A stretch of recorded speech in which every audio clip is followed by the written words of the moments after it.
Hello students, आज बात करेंगे चैप्टर नंबर 6 क्लास 10th के एक बहुत ही इंपॉर्टेंट थ्योरम की, basic proportionality theorem, that is BPT, and another name for that is Thales theorem. By name also this theorem comes in your exam, and this is one of the most important theorem as point of view of examination. 2020-21 के अंदर for sure ये theorem आपके किसी एक set के अंदर आएगी ही आएगी. एग्जामिनेशन पॉइंट ऑफ व्यू से दो किस्म से क्वेश्चन पूछा जा सकता है. या तो स्टेटमेंट लिखिए और क्या इसको प्रूव कीजिए, प्रूव इट, या क्वेश्चन आता है state and prove Thales theorem, या स्टेट एंड प्रूव बीपीटी, या state and prove basic proportionality theorem. अगर आता है state and prove basic proportionality theorem, in that case also you have to remember the statement.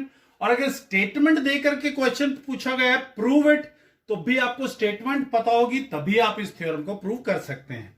तो what statement says, कहता है if a line is drawn, एक line draw की गई parallel to one side of a triangle, triangle की किसी एक side के पैरेलल एक लाइन लगाई गई to intersect other two sides, जो बाकी दो साइड्स बच गई उन दोनों को काटती हुई इन डिस्टिंक्ट पॉइंट्स, अलग अलग पॉइंट्स के ऊपर काटती हुई, then the other two sides, जो दोनों साइड्स थी दूसरी, are divided in same ratio, वो दोनों साइड सेम रेशो में डिवाइड होंगी. ओके, स्टेटमेंट के अकॉर्डिंग क्या कहा था, कहता है if a line is drawn parallel to one side, suppose इस साइड के पैरेलल एक लाइन लगाते हैं हम, line is drawn parallel to one side of a triangle to intersect other two sides in distinct points, then the other two sides A B and A C, these are other two sides, are divided in the same ratio. अब ये divide कैसे हुई है ratio में, A P P B, A Q Q C, means A P by P B is equal to A Q by Q C. ये आपको prove करना है. ओके, चाहे आपको स्टेटमेंट दे करके प्रूव करने के लिए कहा गया हो, चाहे आपको गिवन हो कि स्टेट एंड प्रूव, तो कैसे स्टार्ट करेंगे. तो सबसे पहले you will write down what is given. आपको गिवन क्या है इसके अंदर, गिवन है in triangle A B C P Q parallel है बी सी के, ये गिवन है आपके पास. What you have to prove in this, इसमें प्रूव क्या करना है वो मैं आपको बता चुका हूं. प्रूव करना है आपको A P by P B is equal to A Q by Q C, ये आपको प्रूव करना है. अब इसको प्रूव करने के लिए, रेशो को कहीं पे शो करने के लिए, यानी एक आपको साइड चाहिए ए पी, एक साइड चाहिए पी बी, एक साइड चाहिए ए क्यू और एक साइड चाहिए क्यू सी. तो यहां पर आपको और कोई चीज नजर नहीं आ रही, तो जब तक आप कंस्ट्रक्शन नहीं करेंगे कुछ नया, तब तक आप इस क्वेश्चन में आगे नहीं बढ़ पाएंगे. तो कंस्ट्रक्शन क्या है इसके अंदर, कंस्ट्रक्शन है इसके अंदर कि हम P से एक परपेंडिकुलर ड्रॉ कर दें, PM on the side AC, एक Q से QN परपेंडिकुलर ड्रॉ कर दें ऑन साइड AB, B को Q से ज्वाइन कर दिया जाए और P को C से ज्वाइन कर दिया जाए. So draw PM perpendicular to AC, QN perpendicular to AB, and join BQ and PC. This is your construction. Now after the construction we'll move to proof. अब प्रूफ करने के लिए आपको मालूम है, आपको चाहिए AP by PB और AQ by QC. तो हम सबसे पहले कोशिश करते हैं कि एपी बाय पीबी कैसे आ सकता है. एपी लाने के लिए, यानी ये साइड अगर मुझे चाहिए, तो क्यों ना मैं इस ट्रायंगल का एरिया उठा लूं, ये बेस ले लूं और ये हाइट, और पीबी लाने के लिए मैं ट्रायंगल उठा लूं पीबी क्यू, तो ये बेस और हाइट वापस से क्यू एन हो जाएगी. तो वही काम करने वाले हैं. Area of triangle A P Q by area of triangle PBQ. अब हमें मालूम है एरिया ऑफ ट्रायंगल का फॉर्मूला होता है half into base into height. तो यहां पर आ गया हाफ, बेस यहां पर हम लेंगे AP और हाइट कौन होगी इसके अंदर, QN, और यहां पर same formula half into base क्या लेंगे यहां पर पीबी, बिकॉज ये रिक्वायर्ड था हमें। सो हाइट इसमें भी क्या बनी क्यू एन।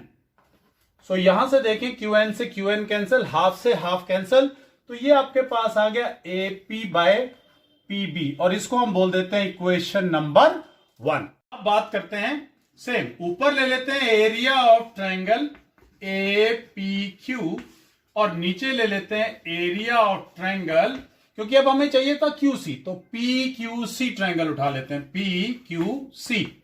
अब P Q C area of triangle का फॉर्मूला हाफ इनटू बेस। अब मुझे बेस कौन चाहिए था ए क्यू, अगर बेस ए क्यू है तो यहां से क्लियर नजर आ रहा है हाइट कौन होगी P M, very good, half into base. अब यहां पर लिया क्यू सी, तो क्यू सी के लिए भी हाइट कौन हुई पी एम, यहां से पी एम से पी एम, हाफ से हाफ, ये आ गया ए Q by Q C.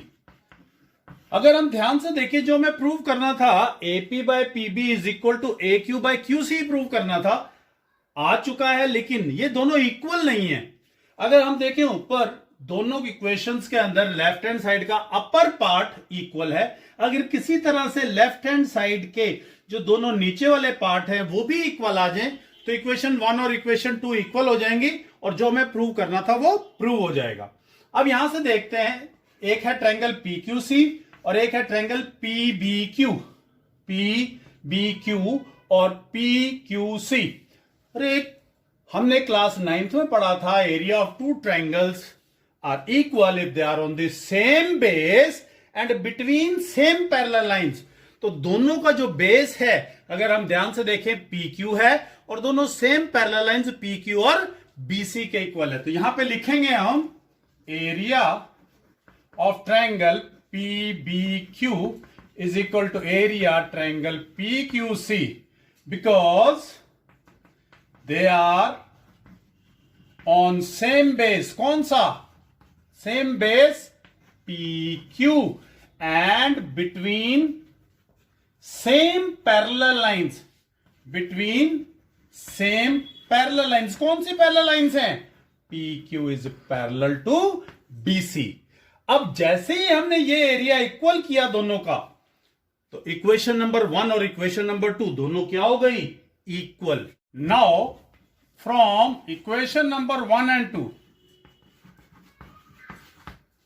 AP by PB is equal to AQ by QC। यहां पर आपकी थ्योरम प्रूव हो जाती है, लेकिन ये उन स्टूडेंट्स के लिए है जिन्होंने आप एग्जामिनेशन पॉइंट ऑफ व्यू से काम करना है। इसके बाद जो मैं आपको बताने वाला हूं वो नॉलेज पॉइंट ऑफ व्यू वाले स्टूडेंट्स के लिए है जो अपनी नॉलेज को अपलिफ्ट करना चाहते हैं। तो इसी थ्योरम की क्रॉलरीज के बारे में बात करेंगे। अब ये थ्योरम प्रूव हो गई है यहां पर AP by PB is equal to A Q by Q C. अब इसकी थोड़ी सी और एक्सटेंशन, यानी इसी चीज का यूज करके हम और क्या जान सकते हैं इस चीज के अंदर। अगर कोई दो चीजें इक्वल हैं तो कहना है add one on both sides even then they will remain equal for sure. यहां पर अगर हम एलसीएम लेते हैं, यहां पे आ गया पीबी तो ये आया एपी प्लस पीबी, यहां पर आ गया QC A Q plus QC. अब AP plus PB, AP plus PB that is AB, AB by PB is equal to A Q plus QC that is AC. यानी हमें एक और बात पता चल गई कि पूरा AB by PB is equal to पूरा AC बाय QC भी इक्वल है। अगर इसी बात को हम ये +1 करने से पहले इन दोनों का रेसिप्रोकल कर दें, यानी PB बाय AP ये भी इक्वल होंगे QC बाय AQ, और अब दोनों में 1 ऐड करूं तो तब भी इक्वल रहेंगे। सो यहां पर इनकी एलसीएम ले तो क्या आ जाता है PB plus AP AQ QC plus AQ, PB plus AP, PB plus AP again AB, AB by AP QC plus AQ is AC, AC by AQ। यानी ये पलट दे दोबारा से रेसिप्रोकल कर दो तो क्या आ जाता है AP बाय AB और AQ बाय AC। तो हमें इन क्रॉलरी से ये और पता चला कि अगर कोई एक line parallel to one side लगाई जाए तो जो दोनों डिस्टिंक्ट जो लाइंस हैं उनको इक्वल रेशियो के साथ साथ वो दिस बाय टोटल साइड या this by total side and this by total side भी हो सकता है। Thank you.